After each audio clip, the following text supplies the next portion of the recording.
I didn't realize how bad I had it until I was eating mouthfuls of sand. Written by Expensive Pie 9154. You are a pig. Consuming, absorbing, destroying. That's what my grandfather whispered into my ear right before he died. I backed away from him, confused, surrounded by other family in the hospital room. I looked to my sister, Kate, who regarded me with tearful eyes and a dismissive shrug. After some time in the room with everyone, her and I left to get food at the hospital Wendy's. It was a comfort thing for us. Besides, the ordeal had left me quite hungry. As I sat there eating a burger, Kate asked me what it was our grandfather had whispered. The odd nature of what he told me made me keep it from most of the family. I didn't want to upset anyone. But when she asked me, I decided I could tell her straight up. She didn't even believe me at first. After some convincing, I think she got creeped out by it. As far as the two of us knew, our grandfather wouldn't have had any reason to say something like that. It just didn't make sense. She ravaged her burger and we sat in a concerned silence. I grabbed another order of fries to snack on as we went back to the room. Over the next couple days, I started to notice changes in myself. An extra spoonful of rice, another sandwich, a few more chips.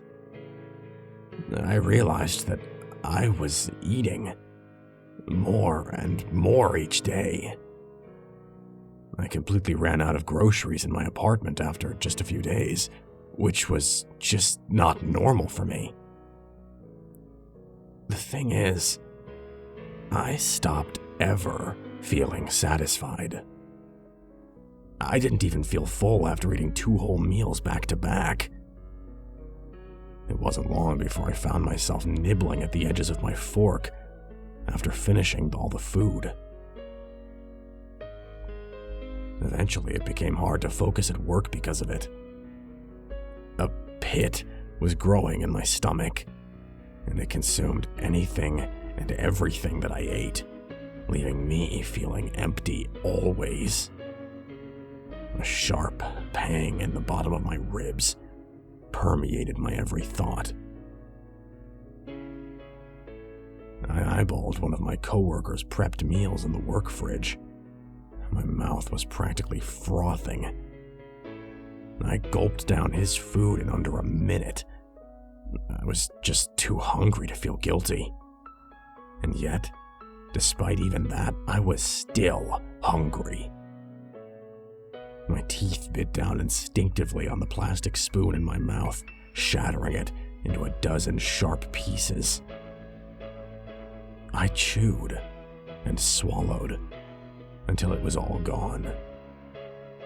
Only after finishing the spoon did I even realize what I had done. I had been in a haze the whole time. I didn't realize. I approached the mirror and looked at myself. My gums were bleeding. What the hell is wrong with me? As much as I was disgusted by myself, it didn't stop me. From my count, over the next day or so, I ate 4 more plastic spoons, 3 plastic forks, a paper plate, a series of brown napkins, a bottle cap, and I tore off a piece of my pillow in the middle of the night. I didn't mean to. I couldn't stop myself. The next morning, I had a beach day scheduled with some friends that I had committed to a week prior. I didn't cancel because I hoped that it might take my mind off everything that had been happening recently. Once we were on the beach and settled in, I chose to stay mostly just sitting out on my towel. The pain in my stomach, too strong for me to try to swim. Everything was fine until I smelled something. Meat. Strong. The group of people to my right, about 15 feet away, were eating food. I looked over at them closely at the red chunks they ate with their bare hands. It wasn't meat. It was watermelon. I was confused. It confused me. The scent of meat was overpowering. I wanted nothing more than to eat every last scrap. But where was it? And that's when I came to a realization. I was smelling them. I looked over their bodies, their sweating, glistening skin, and my mouth watered. My toes curled and I bit my tongue. My stomach rumbled loudly. I needed to eat. I dug my fingers into the sand and clenched my fist around some. I felt the coarseness and the warmth. The thought of salt popped into my head. Without another thought, I raised the sand to my mouth and poured it in. My mind was instantly hit with a wave of relief as the warm fluid permeated throughout my mouth. I chewed slowly, feeling the grittiness, the dryness, scraping my teeth and coating every surface. I grabbed another handful before I'd even finished the first, this one bigger. I shoveled it into my mouth, and then I swallowed. The hot sand stuck to my throat and made it difficult to breathe. My throat spasmed as it struggled to force down the growing mounds of sand entering it. I continued to shovel more into my mouth. When I felt the first waves of sand landing in my stomach, the weight and the warmth of it granted me so much satisfaction. I stared at the people next to me as I ate. I imagined myself eating them. I was only knocked out of my trance when one of my friends came running back to our stuff. I quickly stopped myself and wiped the sand from my face, hoping they hadn't seen me. That's when I started to feel the effects. I was incredibly thirsty and barely able to speak. I chugged a bottle of water in a second and left the beach then and there. When I got to my apartment, I drank more water and shoveled all the food I had left into my body. Despite the rocks in my stomach, I felt no less hungry. I debated what to do. I couldn't eat a person. Could I? I knew I had to stop. I couldn't keep eating how I had been. I found myself fantasizing about eating people. After some brainstorming, I came up with something. I completely soaked a dish rag in rubbing alcohol before balling it up and shoving it into my mouth. I bit down hard. The taste and smell that entered my mouth, nose, and throat was incredibly nauseating and strong. It definitely lowered my appetite. I tied another rag around my face to hold the alcohol rag in my mouth. I must have looked insane, but it worked. I spent the afternoon pacing around my apartment, trying to hold down my hunger. My mind was racing. You are a pig, consuming, absorbing, destroying. My grandfather's words. I wasn't the only one who knew about them. Kate. That evening at Wendy's, that burger she ate, I told her those very same words. I decided that I should see if she was okay, but she didn't pick up when I called. Neither did either of my parents. I decided, just to be safe, to drive there to see her in person. I made it to my parents' house, where she lived with them, in the early evening, and I let myself in with the key under the doormat.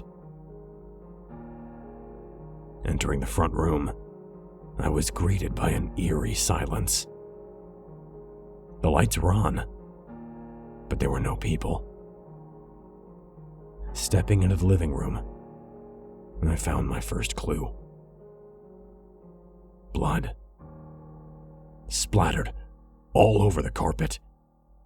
Drag marks across the floor, trailing away towards the kitchen. Becoming more nervous with each step, I followed the trail. Upon entering the kitchen, the scent of copper struck my nose even through the alcohol. The blood formed a pool that was obscured by the island counter in the middle of the room. Just at the edge of view was a single foot. The rest of the body, presumably behind the island too. I didn't want to look, but I had to. I ran to the other side of the island. The body, if you could call it that, it wasn't even really a body. The foot was attached to about half of a bare shin, roughly torn at the end. I could see a pink bone sticking out from the muscle, shattered and jagged. There were no other intact body parts. I still don't know who it was. Within the pool of blood, alongside the foot, was a collection of torn chunks of unrecognizable flesh and bits of bone and tattered clothing. I fell to my knees and gagged, feeling coarse sand travel up my throat. I forcefully choked it back down. After some time, I was able to stand back up, blood dripping from my legs, and I found a trail of bare, bloody footprints, continuing into the next hall, towards Kate's bedroom. I hesitated with fear as my hand rested on the doorknob. I bit down on the alcohol, feeling some seep into my throat, and I twisted the knob. It was locked. I forcefully twisted it again and again. As adrenaline began to course through me, I backed up, readied myself, and slammed my shoulder into the door. It hardly budged. I had never done this before, but I tried again. After several minutes of slamming and kicking at the door, the wood finally cracked and bowed in at the lock. With a final push of my body weight, the door crashed in, and I fell to the ground in Kate's room. It was in an atrocious state. Everything in sight had been torn, ripped, smashed, bitten, or thrown. The room had been ransacked and destroyed. I stood up and stepped further into the room. Kate was nowhere to be seen, either on the blood-soaked carpet or the bed. Nothing but trash and tattered bits of clothing. I turned around and finally set my eyes upon the open closet. Kate was slumped over on the ground, leaning back against the hanging clothes. A pool of dark blood surrounded her.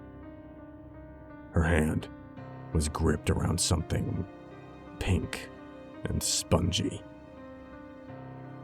Her jaw was loose, revealing a mess of blood and flesh in her mouth. I fell to the ground and grabbed her by the shoulders, causing her head to fall towards me. Now able to see the top of her head, I found the cause of her state. A sizable portion of the top back of her skull was removed, as if someone had stuck a crowbar into her skull and pried her head open. The pink brain matter underneath was shredded. I crawled away in utter terror. Tears welled up in my eyes. The room faded, and all I could see was her. What has she done? I got up and ran out of the room, and then out of the house. I called the police, but couldn't speak into the phone due to the rag in my mouth. I drove away immediately after. I've been hiding in my apartment for the past few hours since. Getting all this recorded for posterity. I'm not afraid of being accused of any crimes. I'm hiding because even through what I saw, all the blood, the tears in my eyes, even through the alcohol rag, my stomach still rumbles. My mouth waters. I can't face people, lest they end up like the others. Despite everything, only one thought surges over my mind.